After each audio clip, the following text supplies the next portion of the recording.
How to deal with a problem like an ex-leader.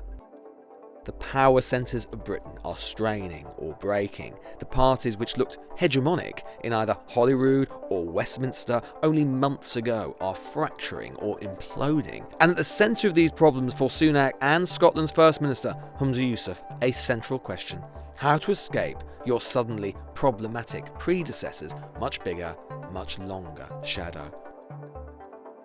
Sunak, probably because at this point he has little choice but to do so, decided to go for a decisive break.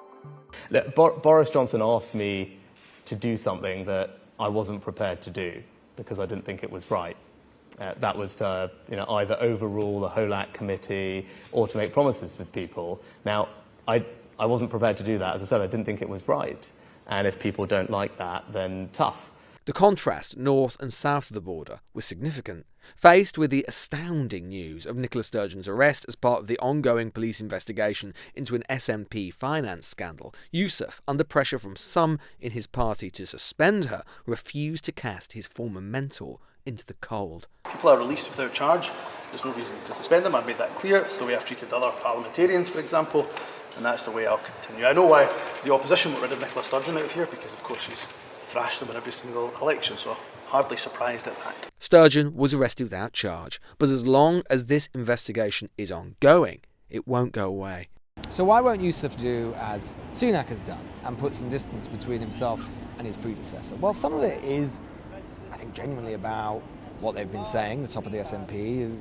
They believe in this concept of natural justice, at least in Sturgeon's case, and they think that they can't be too precipitous, that they should at least wait for this process to play out and see if she is charged and then act. But part of it is much deeper than that, of course. Some of it is about the raw politics of the fact this is their former leader, but also it's about the sorts of relationship and the different sorts of relationship that there are between those two sets of principles, between Sunak and Johnson on the one hand and between Yousaf and Sturgeon on the other. The Sunak-Johnson relationship was always quite transactional. It was always characterised by some tension, to some extent by a clash of a different sort of conservatism. And there was no sense of any of that, or any of those dynamics with Yousaf and with Sturgeon. Indeed, he owes so much of his rise to her, not least that she was, very much unlike Sunak with Johnson, he was very much her preferred candidate, her chosen candidate, the Sturgeonite candidate. In a sense, then, to repudiate her is still to repudiate his legitimacy, the vehicle with which he's used to ascend to the leadership, and in the broader sense of all, therefore, is to repudiate himself as well. She obviously had faith in him, so I think he feels obliged in a way to repay that, and I think that's why he's taken this stance and won't suspend her. I mean, he's obviously, he hasn't suspended the memberships of Colin Beattie or Peter Murrell either. I think Humza Yousaf is a nice guy, and I think he finds these kind of decisions very difficult. I don't think he's ruthless, not in the way that Nicola Sturgeon herself would be ruthless, I think, if the shoe was on the other foot here. There are absolute fault lines within the party now that are visible from the moon in a way that they were not in the Sturgeon era, and that, I think, goes to show how much control she and Peter Murrell had over the party at that time, and probably how little control Humza Yousaf really does have. Cracks in the SNP edifice, a long time coming, a manna from heaven for the party's political opponents, finally sensing an opening after years of smashing against it. Well, he has to suspend Nicola Sturgeon, and it's just a week if he refuses to do so. And quite frankly, Nicola Sturgeon would have suspended Nicola Sturgeon because when she was leader of the party, she suspended a number of MPs who were under investigation by the police, and this is the exact same situation. He's seen as being incompetent, he's seen as being untrustworthy, and that's the pollsters saying that, not me, and he's seen as leading a dysfunctional government. And I think in the face of that, I think there'll be real pressure on him But I think this is a party in decline. I think they've got arrogant in government. I think they've grown increasingly out of touch. For all their jubilation, it's worth remembering something. That despite the chaos, despite the SNP enduring their worst period since 2007, they remain in front, albeit we haven't had polls since the Sturgeon arrest. And independence, though it's taken perhaps a bit of a knock, remains well over 40% in any poll. Do you think the SNP support is going to fall now? I don't know, mate. I think I would still like to support the SNP. You still will? Aye, mate, aye, to be honest. Why?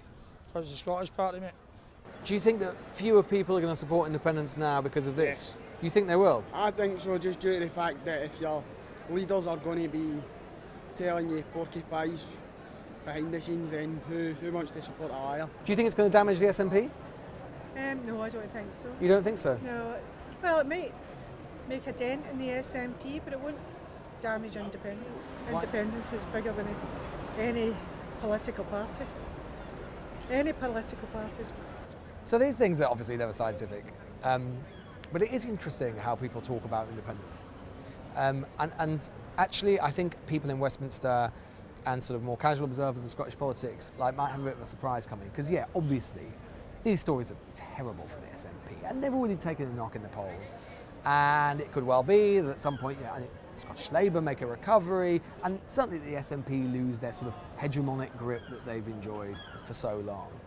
But that, of course, is separate to the question of independence itself, which is much deeper as an issue than the grip of the SNP itself. Because Scottish politics over the last 10 years has been reframed, reordered, rewired by the constitutional question. And people's views of it are often deeply, deeply felt.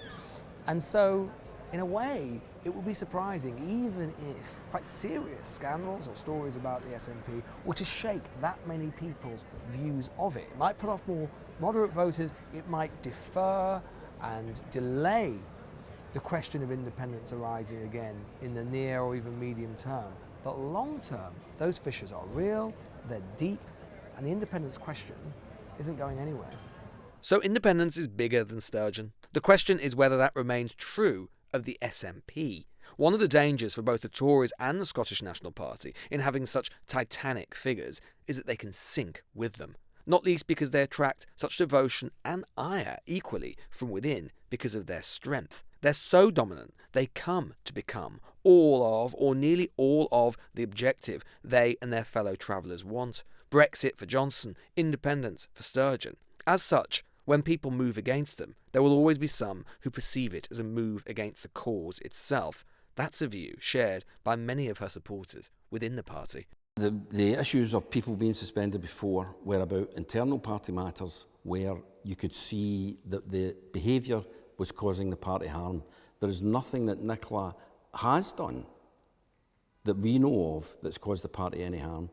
The fact that the media decide to make a big play of arresting the leader, the fact that the police and the media seem to have some kind of collusion about making sure that the media are in attendance when the slightest thing happens, it's like Fred Westhouse when they come to look for a paper trail.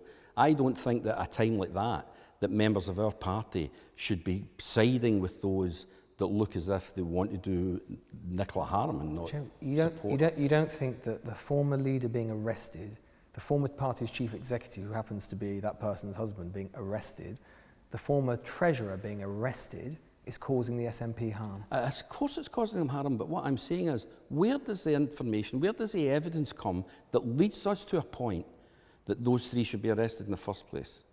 The police have always denied any suggestion of impropriety, and they didn't want to comment on the specifics of Dornan's suggestion here.